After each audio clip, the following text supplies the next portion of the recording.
हिमलोक की आखिरी राजकुमारी। पहाड़ों की ऊंचाइयों के पीछे बादलों से ढकी एक छिपी हुई घाटी थी हिमलोक घाटी। कहा जाता था कि कभी वहां एक अद्भुत राज्य था जहां लोग प्रकृति की शक्तियों को नियंत्रित कर सकते थे। कोई हवा को बुला लेता, कोई पानी रोक देता, कोई पहाड़ की चट्टानें हिलाने की ताकत रखता। लेकिन एक दिन वह पूरा राज्य अचानक गायब हो गया, जैसे किसी ने उसे पहाड़ों की धुंध में छुपा दिया हो। लोग आज भी कहते थे जब चांद सफेद और चमकीला होता है, पहाड़ों पर एक महल दिखाई देता है और उसकी खिड़की में एक राजकुमारी रोती है। सूर्यपुर राज्य का राजकुमार था आर्यन, बहादुर, दयालु और बुद्धिमान। लेकिन वह एक अजीब परेशानी से गुजर रहा था। हर रात उसे एक ही सपना आता, एक सुंदर राजकुमारी पहाड़ की चोटी पर खड़ी, नीले पोशाक में, आंखों में आंसू, हाथ बढ़ाकर कहती, मुझे जगाओ, संकल्प टूटने वाला है। यह सपना उन्हें बार बार आता। वह बहुत परेशान थे।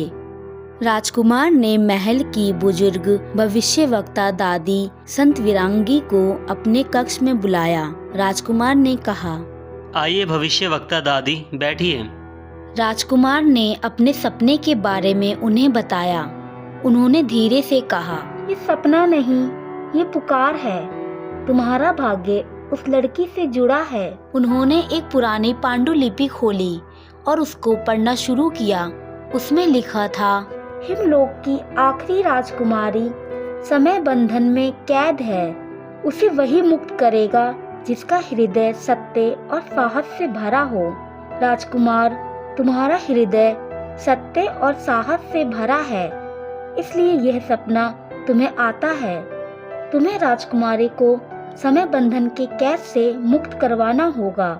इतना कहकर वह चली गई। यह सुनकर राजकुमार आर्यन ने निर्णय लिया कि वह हिमलोक की राजकुमारी को मुक्त कराएंगे। वह अपने सबसे भरोसेमंद साथी वीरभद्र के साथ हिमालय की ओर निकल पड़े। रास्ता कठिन था, पहाड़ी रास्ते, फिसलन भरी चट्टानें, घने जंगल, तेज बहती नदियाँ। फिर भी वह चलते रहे। एक रात वह आराम कर रहे थे। अचानक आग के पास एक बूढ़ा साधु प्रकट हुआ। उसने कहा, तुम जिस रास्ते पर हो वह आसान नहीं। राजकुमारी तक पहुंचना सिर्फ साहस नहीं, बलिदान मांगता है। उसने राजकुमार को एक नीले क्रिस्टल वाला कंगन दिया। इसे पहन लेना, यह तुम्हें सही रास्ता दिखाएगा। और साधु पल भर में गायब हो गया। कुछ दिनों बाद चांद सफेद और चमकीला था और तभी पहाड़ों के बीच एक विशाल महल प्रकट हुआ।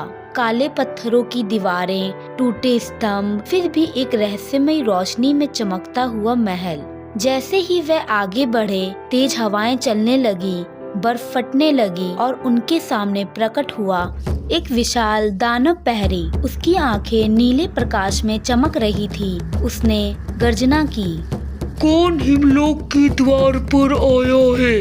वीरभद्र डरकर पीछे हट गया, लेकिन आर्यन बोला, मैं राजकुमारी को मुक्त करवाने आया हूँ। पहरी क्रोधित हुआ, अगर वह जाग गई तो समय का संतुलन टूट जाएगा। लेकिन जैसे ही उसकी नजर कंगन पर पड़ी, वह शांत हो गया। उसने झुककर सम्मान दिया और कहा, तुम चुने हुए हो, अंदर जाओ। महल के अंदर सन्नाटा था। टूटे झूमर, धूल से ढके सिंहासन, दीवारों पर पुराने चित्र और बीचों बीच एक क्रिस्टल का पलंग जिस पर सोई हुई राजकुमारी थी। नीले वस्त्र, चमकती त्वचा, माथे पर नीले प्रकाश का चिन्ह। राजकुमार धीरे से उसके पास गया। जैसे ही उसने क्रिस्टल का पलंग छुआ, तेज धमाका हुआ, क्रिस्टल टूट गया। राजकुमारी ने आंखें खोली और रो पड़ी। तुमने गलती कर दी, मैं श्रापित हूँ। उसने बताया, 100 साल पहले हिमलोक के राजा ने समय को नियंत्रित करने की शक्ति का दुरुपयोग किया। समय को रोककर अपने राज्य को अमर बनाने की कोशिश की। शक्ति असंतुलित हो गई, पहाड़ फट गए, लोग पत्थर बन गए, राज्य समय कैद में बंद हो गया। मैंने खुद को समय बंधन में कैद कर दिया, ताकि दुनिया नष्ट ना हो, लेकिन श्राप था।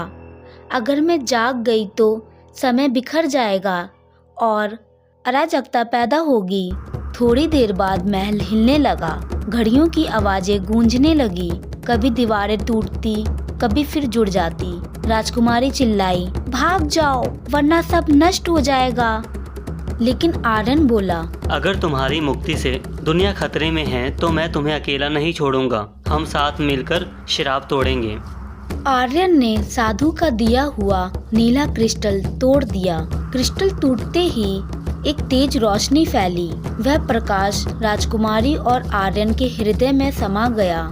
महल स्थिर हो गया, समय रुक गया, फिर धीरे धीरे सामान्य हो गया। श्राप टूट चुका था। राजकुमारी ने मुस्कुराकर कहा, तुमने अपने जीवन का हिस्सा देकर मुझे मुक्त किया है।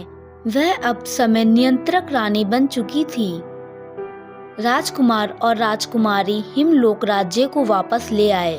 राजकुमार आर्यन और राजकुमारी एक दूसरे के सामने खड़े थे। राजकुमारी ने धीरे से कहा, मेरा राज्य तो वापस आ गया। अगर मैं यहाँ रही तो यह दुनिया फिर खतरे में पड़ सकती है, लेकिन समय की ऊर्जा अभी भी अस्थिर है। आर्यन ने उसकी आंखों में देखा और बोला, क्या तुम हमारे साथ हमारी दुनिया में चल सकती हो? राजकुमारी कुछ पल चुप रही, फिर उसने आसमान की ओर देखा। चमकता सफेद चांद जो कभी उसे कैद कर देता था, अब आजाद दिख रहा था। वह मुस्कुराई, हाँ, अब मैं किसी समय बंधन में नहीं हूँ। मेरी जिंदगी अब मेरी है। अगर तुम चलोगी तो मैं तुम्हारी दुनिया में आना चाहती हूँ। वह तीनों वापस राजमहल आ गए। अब सब सही था।